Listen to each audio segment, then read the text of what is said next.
Hola, mucho gusto. Mi nombre es Jovita Ailén y vengo a presentarles acerca de los mecanismos para la seguridad de la información. Los principales aprendizajes de esta presentación son los mecanismos para la seguridad de la información, las instancias protectoras de los datos personales y el procedimiento recursor de revisión, así como sus causales y sanciones. ¿Qué es la información confidencial? Para Santander es un principio fundamental de la seguridad de la información que permite garantizar un nivel de secreto de esta misma y de su tratamiento para evitar divulgaciones no autorizadas cuando ésta sea almacenada o esté en tránsito.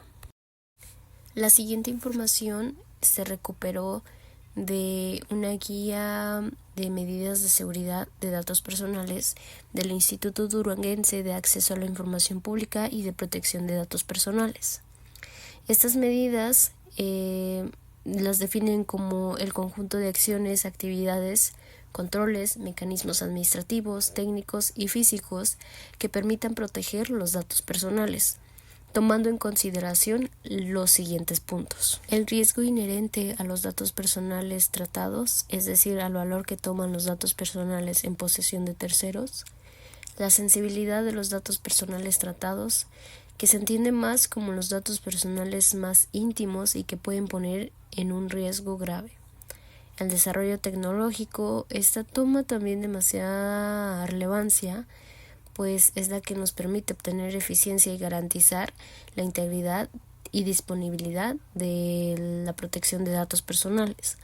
Las posibles consecuencias de una vulneración para los titulares, vulneraciones a la seguridad de los datos que comprometieran significativamente los derechos morales de las personas, las transferencias de datos personales que se realicen, que se puede dar en cualquier comunicación de datos personales dentro o fuera del territorio realizado por otra persona.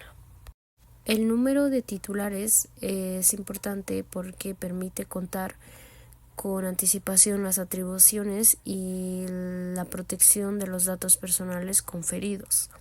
Las vulneraciones previas ocurridas en los sistemas de tratamiento, que es sobre la revisión constante de las fallas dentro del sistema de tratamiento de datos personales para crear nuevas o actualizar medidas de seguridad. Asimismo, el riesgo por el valor potencial cuantitativo o cualitativo que pudieran tener los datos personales tratados para una tercera persona no autorizada para su posesión. Todas estas acciones deben estar relacionadas con las medidas de seguridad para el tratamiento de los datos personales y deberán estar documentadas y contenidas en un sistema de gestión. Dentro de esta misma guía se encontraron 3 medidas de seguridad diferentes que complementan las medidas de seguridad para la protección de datos personales y en este caso las medidas de seguridad técnicas, que son todas aquellas acciones que se valen de tecnología relacionadas con el hardware y software que pretenden proteger el entorno digital de los datos personales y recursos involucrados en su tratamiento. Y aquí mismo se especifican ciertas consideraciones para establecer estas medidas.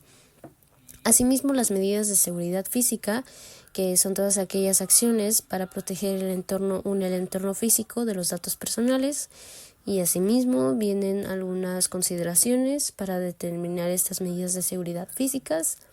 Las medidas de seguridad administrativas, que son todas aquellas políticas y procedimientos para la gestión, soporte y revisión de la seguridad de la información a nivel organizacional.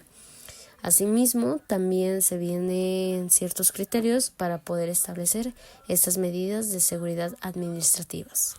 El derecho de los titulares lo especifica la Ley Federal de Protección de Datos Personales en posesión de los particulares. Dentro del artículo 22 redactan que cualquier titular o representante legal puede ejercer los derechos de acceso, rectificación, cancelación y oposición, simplemente los derechos ARCO, previstos en esa ley. El ejercicio de cualquiera de ellos no es un requisito previo, no impide el ejercicio de otro y los datos personales deben ser resguardados de tal manera que permitan el ejercicio sin dilación de estos derechos. De acuerdo con la Secretaría de la Función Pública, la clasificación de información se da en dos: la información reservada y la información confidencial. Esta información reservada es la que pudiera tener datos personales tratados para una persona tercera no autorizada para su posesión. Y la información confidencial es como aquella que se encuentra estrictamente relacionada con la vida privada y los datos personales.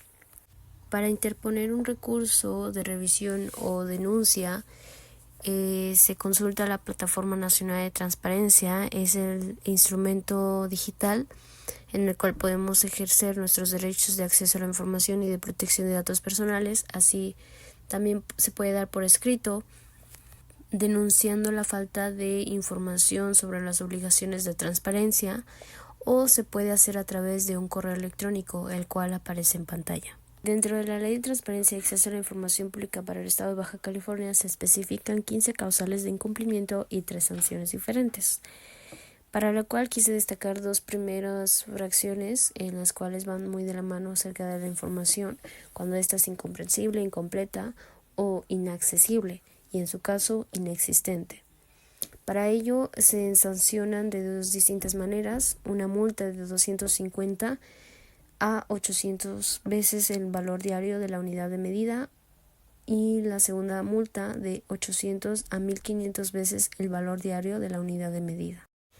Para finalizar, considero que el Instituto de Transparencia, Acceso a la Información Pública y Protección de Datos Personales es una instancia protectora de datos personales porque está especializado en garantizar el acceso a la información pública y a la protección de los datos personales, así como el INAI, que forma parte dentro de este sector de organismo constitucional autónomo para cumplir 2 derechos fundamentales: el del acceso a la información pública y el de protección de datos personales. Es todo de mi parte y muchas gracias por su atención.